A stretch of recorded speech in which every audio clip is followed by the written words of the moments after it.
घर को फेरुथुबा बाटरे घटिला भयंकर दुर्घटना। आउ घटनास्थल रे ही युवकंकर चालीगला जीवन। एक स्कूटी जुगे युवक जनक घर को फेरुथुबा बेले एक अजणा गाड़ी तांको स्कूटी को धक्का देई चंपट मारिथिला। फलरे युवक जनक रास्ता उपरे पड़ी जिबारु तांको मुंडरे गभीर आघात लागिबा सह रक्त जुडुबुडु अवस्था पड़ी रहिथिले। परे सही रास्ता दे जाउथुबा लोक माने रक्त जुडुबुडु अवस्था युवक जनक रास्ता कड़े पड़िथिबार देखि 108 एम्बुलेंस को खबर देइथिले। तेणु आम्बुलेंस आसी युवक मेडिकल को नेउथुबा समय रे सही ठारे ही तांकर मृत्यु हो जाइथिला। एपरी मर्मन्तुत दुर्घटना घटिछि कटक जिला बांकी कईमुंडी फांडी अधीनस्थ कटक बांकी मुख्य राज्य राजपथर कुओमड़ा छक निकटरे। तेबे मृत युवक जनक महेंद्र भूल बोली सूचना मिलिथिबा बेले तांको घर केन्द्रापड़ा अंचल रे बोली जणा पड़िछि।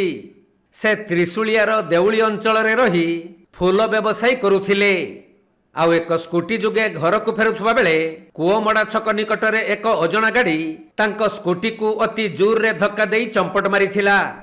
फलरे स्कूटीटी भांगी रुजी चूरमार होई जिबा सह महेंद्र रास्ता उपरे छिटिकी पड़ी अति गुरुतर होइथिले। परे तांकु 108 एम्बुलेंस जुगे कटक एससीबी को स्थानांतरित करा जाउथबा बेले सही ठारे ही तांकर मृत्यु होइथिबा जणा पड़िथिला। खबर पाई कईमुंडी पुलिस घटनास्थल रे पहुंची स्कूटीटी को जबत करिबा सह दुर्घटना घटाई चंपट मारिथिबा गाड़ी को धरिबा पई तदंत चलाइछंती।